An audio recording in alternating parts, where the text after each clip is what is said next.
नमस्कार देवियों सज्जनों सर प्रिय छात्रों, आप सबका हार्दिक स्वागत है शिक्षा पॉइंट पर। शिक्षा निदेशालय का कार्यपत्रक संख्या 24, जिसमें सूरदास का एक पद दिया गया है, उस पद का अध्ययन करना है, उसकी व्याख्या समझ के, उसका अर्थ समझ करके दिए गए प्रश्नों के उत्तर लिखने हैं। ये प्रश्न और ये पद बहुत ही केवल धार्मिक दृष्टि से, कृष्ण प्रेम की दृष्टि से ही इसका महत्व नहीं है, अपितु जीवन में जो ईश्वरीय प्रेम होता है उससे भी इसका संबंध निश्चित रूप से है। तो देखिए इस पद में क्या कहा है सूरदास जी ने। गोपियों के मन में कृष्ण के प्रति जो प्रेम भाव है वह इतना गहरा है, अटूट है कि उद्धव का योग संबंधी संदेश उन्हें बिल्कुल भी अच्छा नहीं लग रहा है। और वो उद्धव से कहती हैं कि हमारे हरि हारिल की लकड़ी, हमारे लिए गोपियां कहती हैं कि हे उद्धव, हमारे लिए तो हरि यानी भगवान श्री कृष्ण हारिल की लकड़ी के समान है।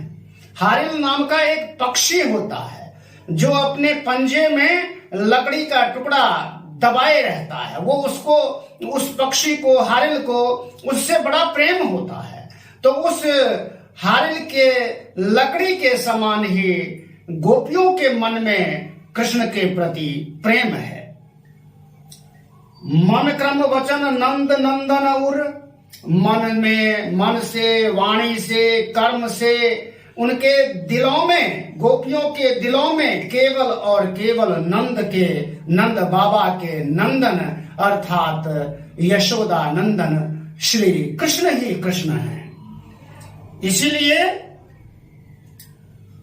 यह दृढ़ करी पकड़ी, ये दृढ़ विश्वास है उनका, मजबूती से उन्होंने भगवान श्री कृष्ण के प्रति अपने प्रेम को दर्शाया हुआ है। उनके दिलों में कुछ और है ही नहीं। मन क्रम जागत सोवत स्वप्न निवस दिशि कान्ह कान्ह जकरी, एक ही मन में रच रहती है, जो वो चाहे वो सोने के समय में हो, जागते समय में हो, सपने में हो, या फिर रात हो, दिन हो, सुबह हो, शाम हो, एक ही रट लगी रहती है, कृष्ण कृष्ण कृष्ण। और केवल श्री कृष्ण की रट लगी रहती है गोपियों के मन में, हमारे मन में। गोपियां ऐसा कहती हैं, सुनत जोग लागत है ऐसो ज्यों करवी ककरी। और आपका, हे उद्धव, आपका ये जो योग संदेश है, ऐसा सुनकर के लग रहा है जैसे कड़वी ककड़ी होती है ना, जिसको खाने में बड़ा बेस्वाद लगता है, वो ककड़ी बेस्वाद लगती है, मुंह कड़वा हो जाता है। वैसा ही आपका योग संदेश सुन करके हमारा मन भी वैसा ही कड़वा हो रहा है। हमारे मनों में, हमारे मन में, हमारे दिलों में कड़वाहट भर रही है आपके इस संदेश को सुनने के पश्चात। इसीलिए सूतो व्याधि हमको ले आए, देखी सुनी न करी। और ये जैसे कहते हैं ना, हमने कड़वी ककड़ी का स्वाद चख लिया हो, यह एक ऐसी बीमारी की तरह मालूम होता है कि जो हमने कभी न सुना था न देखा था। सूतो, इसलिए सूतो व्याधि हमको ले आए, मतलब आप जो ये योग का संदेश लाए हो, हमने ऐसा संदेश कभी सुना ही नहीं था। ये ऐसी बीमारी के समान है जिसका हमने कभी नाम नहीं सुना था, ना देखा था, न सुना था। इसलिए यह तो सूर तिनहि के सौंपो जिनके मन चकरी। सूरदास जी कहते हैं कि गोपियां उद्धव से इस प्रकार कहती हैं कि आप तो ये योग का संदेश उन लोगों को सौंप दो, उन लोगों को सुनाओ जिनके मन में चक्र के समान चंचलता है। जैसे चक्र घूमता ही रहता है, उसी तरह से जिनके मन में चंचलता है, जिनका मन घूमता रहता है, एकाग्र नहीं हो पाता, ऐसे लोगों को यह योग का संदेश सुनाओ हे उद्धव। हमारे मन में तो एकाग्र भाव है और वह भाव है कृष्ण के प्रति अटूट प्रेम। सोते जागते रात दिन सुबह शाम हम केवल और केवल कृष्ण का की ही रट लगाए रहती हैं। तो ये इस पद से हम क्या सीख सकते हैं कि भगवान के ही प्रति प्रेम नहीं, हम अपने कार्यों के प्रति, हम विद्यार्थी हैं तो हमारे कार्यों, हमारे मन में कार्यों के प्रति भी ऐसी ही एकाग्रता बनी रहे, अध्ययन के प्रति, अध्यापन के प्रति एकाग्रता बनी रहे और उस एकाग्रता से हम आगे बढ़ते रहें। ये मुख्य संदेश है इस पद का। आगे इसमें कुछ अपरिचित, वैसे तो इस वर्कशीट के अंदर भावार्थ भी दिया गया है, वो भावार्थ भी आप पढ़ें, समझें, वीडियो को भी देखें, सुने, समझें।